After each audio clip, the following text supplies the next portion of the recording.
पश्चिम Asia के युद्ध के कारण भारत जैसे देश जो एनर्जी के लिए औरों पर डिपेंडेंट है, उनके लिए ये पश्चिम एशिया का युद्ध एक बहुत ही बड़ा संकट का कारण रहा। Petrol, diesel, LPG, fertiliser, chemicals, यानी हर विषय में अनेक बाधाएं, अनेक संकट आए। उसके बावजूद भी भारत 7.7% के ग्रोथ से दुनिया की मेजर इकोनॉमी में सबसे तेज गति से आगे बढ़ने वाला देश बन के रहा। ये भारत के सामर्थ्य का परिचायक है। भारत किस प्रकार के उत्साह और उमंग के साथ नई ऊंचाइयों को पार करना चाहता है, उसकी इसमें एक झलक है। और ऐसे में जब ये मानसून सत्र आरंभ हो रहा है, देश ने स्पीड पकड़ ली है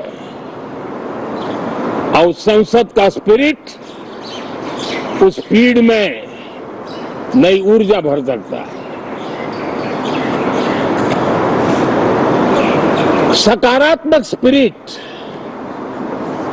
राष्ट्र के लक्ष्यों को प्राप्त करने के लिए बहुत आवश्यक होता है। हमारे सदन में बहुत अनुभवी सांसद भी है, दल उनका कोई भी हो, तो उनके पास एक लंबा अनुभव है।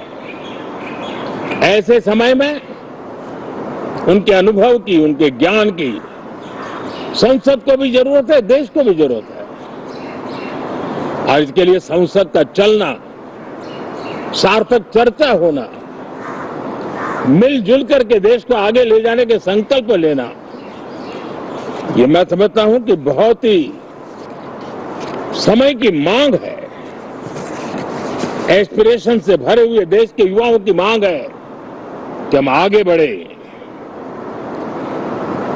आज समय की मांग है कि राष्ट्र निष्ठा से भरे हुए, राष्ट्र भक्ति के लिए जी रहे आवाज को सदन में उचित मंच मिलता रहे, वे अपनी आवाज को बुलंद करे, देश को दिशा दे। और इसलिए मैं आशा करता हूं और मुझे पक्का विश्वास है, जहां तथ्य होते हैं, जहां तर्क होते हैं, वहां तूफान के लिए जगह नहीं होती है। अगर तर्क मजबूत है, तथ्य मजबूत है, तो शांत चित्त से भी अपनी आवाज को बुलंद बनाया जा सकता है। मैं आशा करता हूं तर्क और तथ्य के साथ सदन की चर्चा को समृद्ध किया जाए, हर आवाज को अवसर मिले, हर विचार को सम्मान मिले। ये संसद की हमारी भूमिका है। मैं सभी सांसदों से बढ़ चढ़ करके इस सदन में हिस्सा लेने के लिए निमंत्रित करता हूं।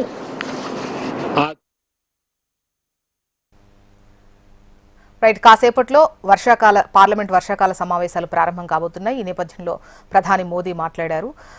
గత నెల రోజులుగా చూస్తున్నాం ఇటువంటి సిచ్యువేషన్స్లో ఉన్నామో. ఒకవైపు స్కై రూట్లో శాటిలైట్ కరెక్ట్గా పంపడం జరిగింది. అట్ ద సేమ్ టైం రకరకాల పాలసీలు తీసుకురావడం జరుగుతోంది. అండ్ బిల్లులకు సంబంధించి కూడా